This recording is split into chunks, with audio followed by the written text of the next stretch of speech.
de fato, a sistemática é uma cadeira única, disciplina única, área única dentro da biologia. Embora não tenha recebido assim tanta atenção, tanta exploração, porque do jeito que nós compreendemos a botânica, a zoologia, etc., seria do mesmo jeito a nossa compreensão sobre a sistemática, mas não é o caso, tá? Não é o caso. Mas a sistemática define muitas áreas e ela é como se fosse omnipresente, está em quase todas as áreas da biologia. Vejamos, se você introduzir sobre a própria citologia em si, você vai classificar algumas coisas lá.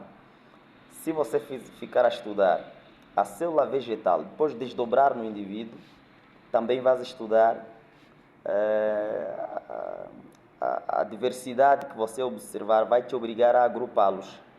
Isso é comum na sistemática. Então, o que é que de fato a sistemática faz? O que é a sistemática? A sistemática é a área da biologia que estuda a nomenclatura e taxonomia dos seres vivos, tá?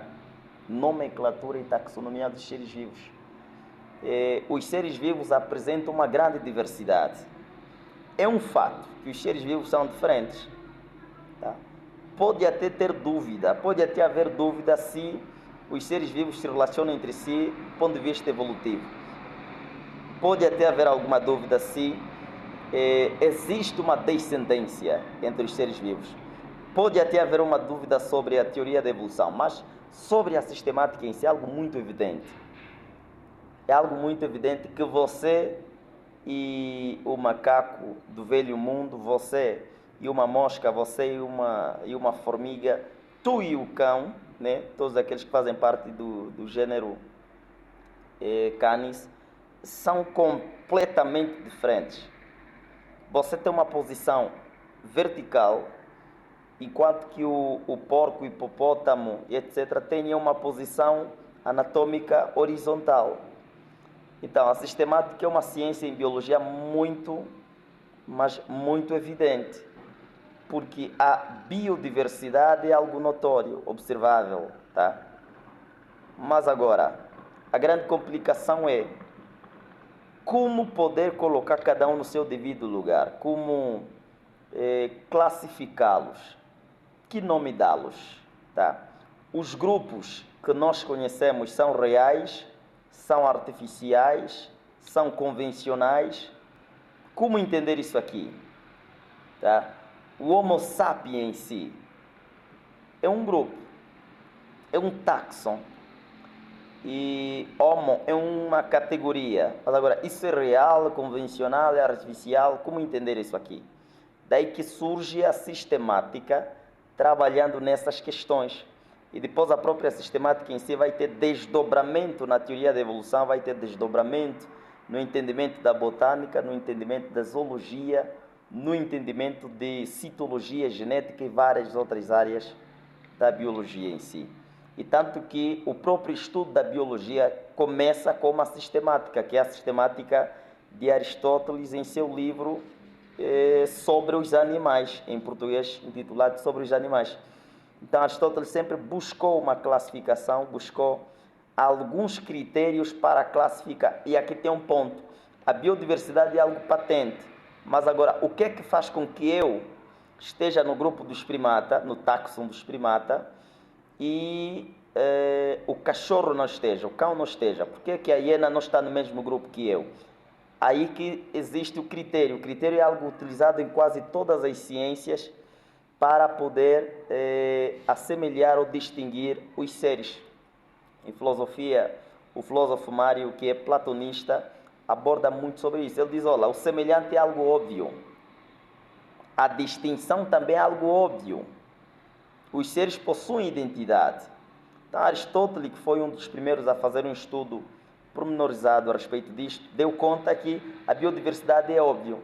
Mas agora, como poder classificar? Tem que ter critério. Tem que ter critério. E os critérios ou metodologias científicas, seja em taxonomia ou qualquer outra área, sofrem evoluções. Por isso que, ao se estudar a sistemática, você tem um histórico sobre a evolução da classificação. Você tem um histórico. E observa que quando eu abordo sobre classificação, já estamos a ir estreitamente na taxonomia. Então, um dos primeiros problemas da sistemática é a própria taxonomia em si, né? Depois é que vem a nomenclatura. Então, veja, os critérios foram evoluindo com o tempo. Nem sempre se utilizou os mesmos critérios.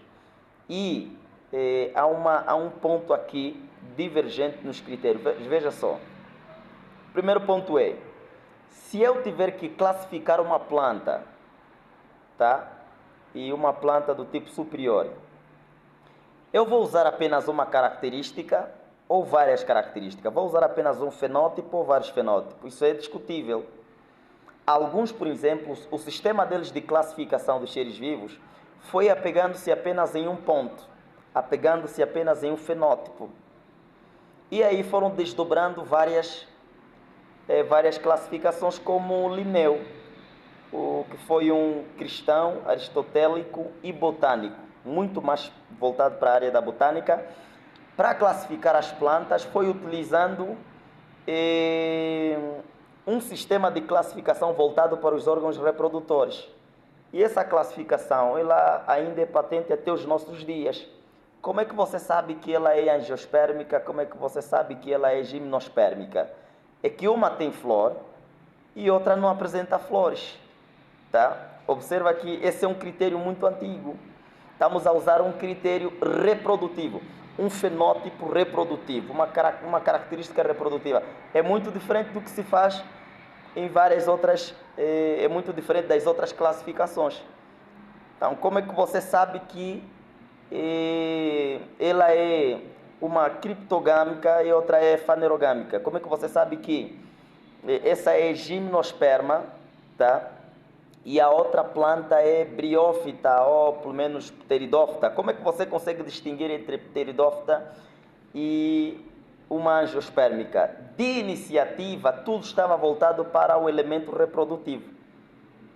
Depois é que foram surgindo outros sistemas de classificações que envolvem outros pontos. Então, a primeira discussão na sistemática é sobre qual é a natureza desse critério. Né? Qual é a natureza desse critério? Vamos usar quantas características? Uma característica ou várias? Então, tem aqueles que usam várias características, né? Os que usam várias características, você pode incluir, por exemplo, o próprio Ernest Mayr, onde você observa que, para além da característica reprodutiva, se você quiser classificar, tem que incluir a característica morfológica, tem que incluir a característica comportamental, aí depois a genética também entrou. Então nós temos um critério que envolve várias características ou fenótipo. E isso é interessante por quê? Porque hoje, embora o sistema de Linneu tenha se conservado, utilizam-se também características como morfológicas. Se você quiser classificar uma planta hoje, se você quiser distinguir uma gimnosperma da angiosperma, você observa que já se utiliza o formato. Por que é chamado de conífera? Por que é chamado de conífera? Devido ao seu formato. Tem formato de um cone. A própria planta, ao ser observada, já nos teus sentidos te é revelado o formato de cone. Então, se você está a ver que tem o formato de cone, que tal darmos o nome de conífera? Então, para além da própria característica reprodutiva, você observa que está a ser utilizada o formato em si. Hoje, para distinguir uma gimnosperma da angiosperma, utiliza-se também o próprio tecido em si. Tá? O próprio tecido em si. Veja só, uma das distinções entre o ser humano e o urso polar é que o urso polar tem muito tecido adiposo. Então também pode servir como uma forma de classificação. Essa